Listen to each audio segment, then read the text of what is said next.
हरे कृष्णा, राधे राधे दोस्तों। आज हम आपको बताएंगे दिवाली लक्ष्मी पूजन आपको कैसे करना है, इसकी संपूर्ण विधि क्या है और हम आपको मंत्र सहित पूजा की विधि बताने वाले हैं। तो वीडियो में कृपया अंत तक बने रहिएगा। तो चलिए शुरू करते हैं। शुभ और सुखकारी फल पाने के लिए सही मुहूर्त का ध्यान रखते हुए ही दिवाली पूजन करना चाहिए। अपने घर को शुद्ध करें और खुद को भी सुंदर कपड़े पहनाएं और साथ ही शुद्ध मन से ही परिवार सहित पूजा पाठ करें। पूजा के बाद प्रसाद बांटने का भी महत्व होता है। दोस्तों, दिवाली पूजन में आपको क्या क्या सामग्री लगने वाली है, इसकी मैं आपको लिस्ट बताती हूँ। सबसे पहले आपको कलावा, रोली, सिंदूर रखना होगा, नारियल, अक्षत, जिसमें आपको खड़ा चावल का इस्तेमाल करना होगा जिससे के दाने टूटे नहीं होने चाहिए, लाल वस्त्र, फूल, 5 सुपारी, लौंग, पान के पत्ते, घी, कलश के लिए आम के पत्ते, चौकी, समिधा, हवन कुंड, हवन सामग्री, कमलगट्टे, पंचामृत जिसमें दूध, दही, घी, शहद और गंगा जल, फल, बताशे, मिठाइयाँ, पूजा के बैठने के लिए आसन, हल्दी, अगरबत्ती, कुमकुम, इत्र, दीपक, रुई, आरती की थाली, कुशा और चंदन। दोस्तों, दिवाली की पूजा की तैयारी हमें कैसे करनी है। दिवाली पर लक्ष्मी पूजन शुरू करने से पहले गणेश लक्ष्मी के विराजने की जगह पर रंगोली बनाएं। जिस चौकी पर पूजन कर रहे हैं उसके चारों कोनों पर एक एक दीपक जलाएं। इसके बाद प्रतिमा स्थापित करने वाले स्थान पर कच्चे चावल रखें और फिर गणेश और लक्ष्मी की प्रतिमा को विराजमान करें। लक्ष्मी जी को गणेश जी के दाहिने और रखें। इसके सामने ही 2 बड़े दीपक लगाएं, एक में तेल और दूसरे में घी भरें। दिवाली पूजन के इस मौके पर कुबेर, सरस्वती और काली माता की पूजा भी की जाती है। उनकी मूर्ति हो तो उन्हें भी पूजा की जगह विराजमान कर सकते हैं। पूजन विधि क्या होगी। दिवाली पर लक्ष्मी पूजन शुरू करने से पहले गणेश लक्ष्मी के विराजने की जगह को अच्छे से साफ करें, वहाँ रंगोली बनाएं और गंगा जल छिड़क कर इस मंत्र का जाप करना चाहिए। ओम अपवित्रो प्रवित्रो सर्वातम गतोपि वा या सम्रेत पुंडरीकाक्षम स ब्रह्मा भद्रम शुचि।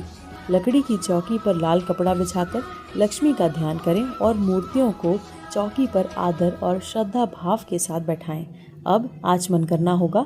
इसके लिए दाहिने हाथ में जल लेकर 3 बार आचमन करें और बोलें ओम केशवाय नमः, ओम नारायणाय नमः, ओम माधवाय नमः, ओम गोविंदाय नमः, हस्त प्रशाखलिंग।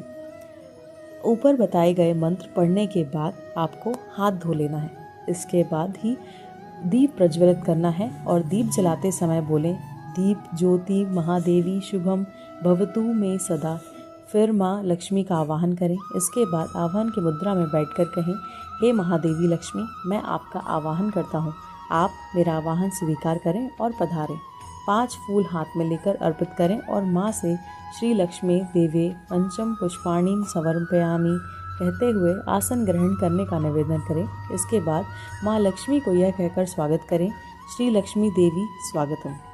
स्वागत के बाद माँ के चरण प्रशाखलन के लिए श्री लक्ष्मी देवी पाद्यम सर्वम पयामि बोलते हुए उनके चरणों में जल समर्पित करें और उसके बाद उनके सिर के लिए अभिषेक करें और उनको अर्घ्य दें। सिर के अभिषेक के बाद स्नान कराया जाता है, जिसके बाद श्री लक्ष्मी देवी जलम समर्पयामि कहते हुए गंगा जल मिश्रित जल से स्नान करवाएं। अगले चरण में पंचामृत स्नान कराते हुए इसका मंत्र है श्री लक्ष्मी देवी पंचामृत स्नानम समर्पयामि। फिर श्री लक्ष्मी देवी गंधम समर्पयामि कहते हुए गंध स्नान करवाएं। इसके बाद शुद्ध जल से स्नान करवाया जाता है। जल स्नान के लिए श्री लक्ष्मी देवी शुद्धोदक स्नानम समर्पयामि। फिर माँ लक्ष्मी को वस्त्र समर्पित किए जाते हैं और मौली का एक टुकड़ा लेकर श्री लक्ष्मी देवीम वस्त्रम समर्पयामि कहते हुए माँ लक्ष्मी को समर्पित कर दें। अब बारी है मधुपर्क समर्पित करने की। मधुपर्क यानी दूध और शहद का मिश्रण समर्पित करने के लिए बोले श्री लक्ष्मी देवी मधुपर्कम समर्पयामि। मधुपर्क के बाद माँ लक्ष्मी को आभूषण समर्पित किया जाता है। इसके लिए श्री लक्ष्मी देवी आभूषणम समर्पयामि ऐसा कहते हुए माँ को आभूषण पहनाएं। आभूषण के बाद माँ को रक्त चंदन यानी लाल चंदन समर्पित करें। इसके बाद माँ को सिंदूर चढ़ाते हैं और मंत्र कुछ इस प्रकार है, श्री लक्ष्मी देवी सिंदूरम समर्पयामि कहते हुए उन्हें सिंदूर समर्पित करें। फिर श्री लक्ष्मी देवी कुमकुम समर्पयामि कहते हुए कुमकुम चढ़ाएं। अब होगा षोडोपचार। पूजन, जिसके बाद 16 प्रकार के भिन्न भिन्न पदार्थ माँ लक्ष्मी के चरणों में समर्पित किए जाते हैं। इसकी भी प्रक्रिया पहले जैसे ही है। मंत्र पढ़ते हुए एक एक पदार्थ माँ को समर्पित करते हैं। सबसे पहले माँ के चरणों में अगर गुलाल समर्पित चढ़ाते हैं तो इसका मंत्र है श्री लक्ष्मी देवी अबीर गुलालम समर्पयामि।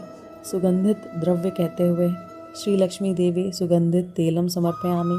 सुगंधित तेल के बाद माँ लक्ष्मी को अर्पित करते हैं अक्षत, जिसके लिए बोलना होता है श्री लक्ष्मी देवी अक्षतम समर्पयामि। फिर चंदन समर्पित करते हैं, चंदन समर्पयामि। उसके साथ ही श्री लक्ष्मी देवी पुष्पाणि समर्पयामि कहते हुए चरणों में पुष्प अर्पित करें। पुष्प समर्पण के बाद माँ लक्ष्मी की प्रतिमा के सभी अंगों का पूजन किया जाता है। इसके लिए आपको बाएं हाथ में अक्षत और पुष्प लेकर दाहिने हाथ से माँ लक्ष्मी की प्रतिमा के आगे छोड़ते हुए आपको कुछ मंत्र पढ़ने हैं जो आपकी स्क्रीन पर दिए गए हैं। उसके बाद आपको माता का अंग पूजन करना है और अष्ट सिद्धि के पूजन का विधान है। पहले की तरह आप अपने बाएं हाथ में अक्षत और फूल लेकर माँ लक्ष्मी के प्रतिमा को साथ ही इस प्रकार अष्ट सिद्धि पूजन करें। एक एक मंत्र के उच्चारण के बाद अक्षत और पुष्प समर्पित करते जाएं। दोस्तों, आपकी स्क्रीन पर हमने मंत्र लिख दिए हैं। अष्ट सिद्धि के पूजन के बाद अष्टलक्ष्मी का पूजन भी करना चाहिए। अष्टलक्ष्मी के पूजन के लिए भी पहले की तरह ही अक्षत लेकर इन मंत्रों को के साथ अक्षत समर्पित करते जाएं। इसके बाद श्री लक्ष्मी देवी धूपम समर्पयामि कहते हुए उन्हें धूप समर्पित करें। धूप के बाद माँ श्री लक्ष्मी देवी दीपम समर्पयामि कहते हुए दीप समर्पित करें। श्री लक्ष्मी देवी नैवेद्यम समर्पयामि करते हुए श्री लक्ष्मी देवी जलम समर्पयामि मंत्र के साथ जल और श्री लक्ष्मी देवी चंदनम समर्पयामि जाप करते हुए चंदन अर्पित कीजिए। फिर माँ के चरणों में श्री लक्ष्मी देवी मुखवार स्वाद पुंगी फलम तांबूल समर्पयामि। तांबूल यानी पान और सुपारी चढ़ाएं। तांबूल समर्पण के बाद माता को धन समर्पित करें। दक्षिणा के बाद अपने हाथों में फूल लेकर माँ की प्रतिमा से बाएं से दाएं और प्रदक्षिणा करें और पुष्प समर्पित करें। मन ही मन में माँ से कहें कि हे लक्ष्मी माता, मुझे जितने भी पाप हुए हैं उसके लिए मैं आपसे क्षमा मांगता हूँ। यह कहते हुए पुष्पांजलि समर्पित कर दें और माँ के चरणों में साष्टांग प्रणाम करें। आरती करके प्रसाद बांटें। दोस्तों, अगर आपको ये वीडियो अच्छा लगा हो तो कृपया हमारे चैनल को ज़रूर सब्सक्राइब कीजिएगा। राधे राधे।